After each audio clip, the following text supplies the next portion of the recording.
Antes de mergulharmos na história do capítulo 12 de Mateus, preciso que você compreenda o peso monumental do que estava em jogo naquele dia. No tempo de Jesus, o sábado era muito mais que um simples dia de repouso. Era um profundo símbolo de identidade judaica, um memorial da criação e do êxodo do Egito, guardado com rigorosos preceitos aláquicos. Os fariseus, guardiões da tradição oral, haviam desenvolvido minuciosas interpretações sobre o que constituía trabalho proibido, categorizando 39 atividades principais, entre elas, colher, debulhar e moer grãos. Violar o sábado não era meramente transgredir uma regra religiosa, mas desafiar todo um sistema de identidade nacional e devoção divina que mantinha o povo unido há séculos sob o jugo de impérios estrangeiros.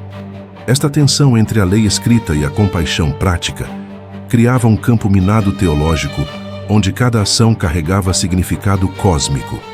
Era um desses sábados solenes quando Jesus caminhava com seus discípulos pelos campos de trigo da Galileia.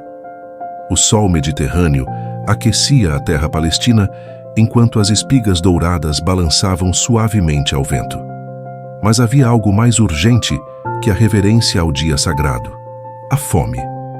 Os discípulos, homens simples acostumados ao trabalho árduo, sentiram o aperto no estômago e instintivamente fizeram o que qualquer pessoa faminta faria: colheram algumas espigas para comer. Mas aquele simples ato desencadeou uma tempestade. Os fariseus, sempre vigilantes, surgiram das sombras com suas acusações afiadas. Para eles, aqueles homens não estavam apenas quebrando uma regra, estavam despedaçando a própria fibra da sociedade judaica. Era como se alguém queimasse a bandeira nacional em praça pública. Jesus, porém, respondeu com uma sabedoria que cortou através de séculos de tradições enrijecidas.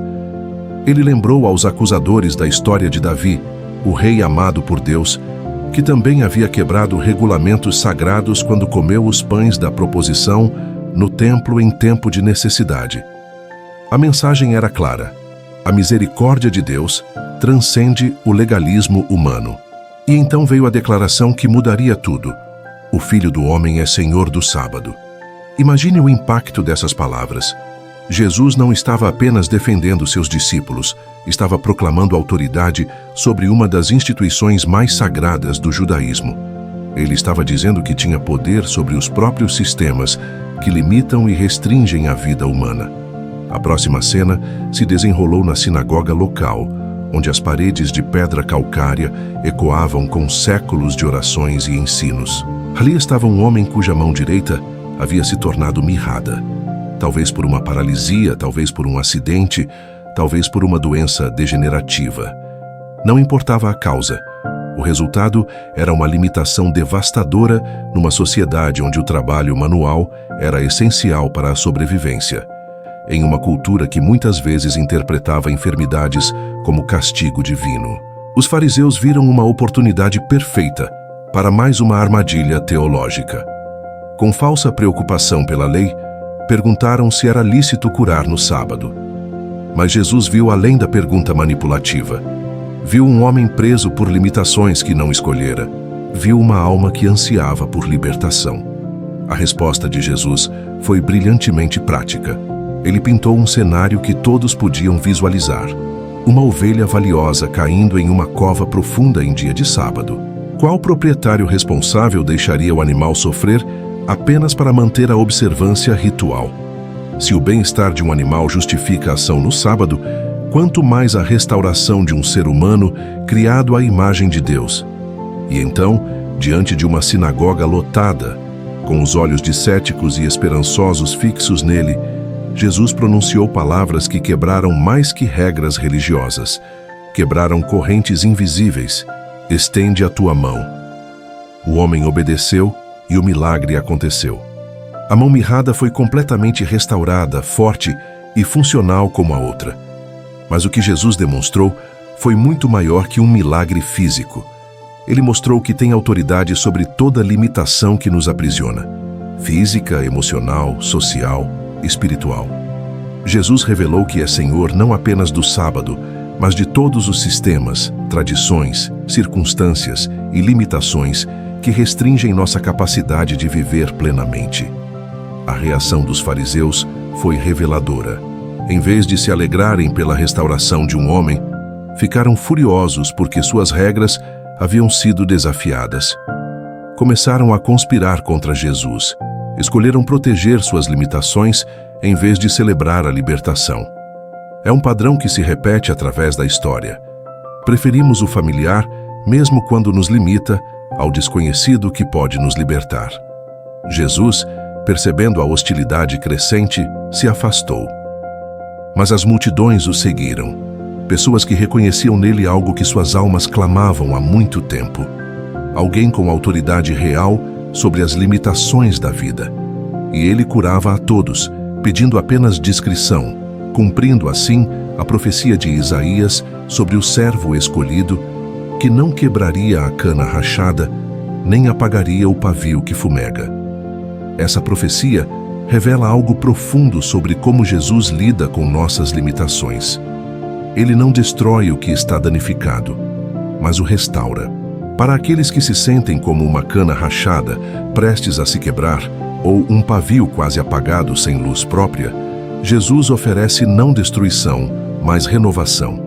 É aqui que encontramos uma das lições mais importantes sobre limitações. Muitas vezes, as próprias pessoas que deveriam celebrar nossa libertação são as que mais se opõem a ela. Familiares podem não entender nossa transformação. Colegas podem resistir a nossas mudanças. Instituições podem tentar nos manter no lugar familiar, mesmo que limitante. Mas Jesus deixou claro: quem não está conosco na jornada de libertação, está contra nós. O que Jesus nos ensina, ele é Senhor sobre sistemas religiosos rígidos, expectativas sociais opressivas, diagnósticos médicos desanimadores, situações financeiras desesperadoras, relacionamentos tóxicos e até mesmo sobre nossa própria tendência de nos limitarmos baseados em fracassos passados. A verdadeira questão não é se Jesus tem autoridade sobre suas limitações. Ele claramente tem. A questão é se você está disposto a estender sua mão, como fez aquele homem na sinagoga, e permitir que ele faça o que só ele pode fazer: transformar limitação em liberdade, fraqueza em força, impossibilidade em milagre. Mateus 12 nos convida a parar de proteger nossas limitações e começar a confiar no Senhor que tem autoridade sobre todas elas. A grande lição de hoje é clara. Jesus não veio para reforçar regras que nos aprisionam, mas para nos libertar de todas as limitações, sejam físicas, emocionais ou espirituais.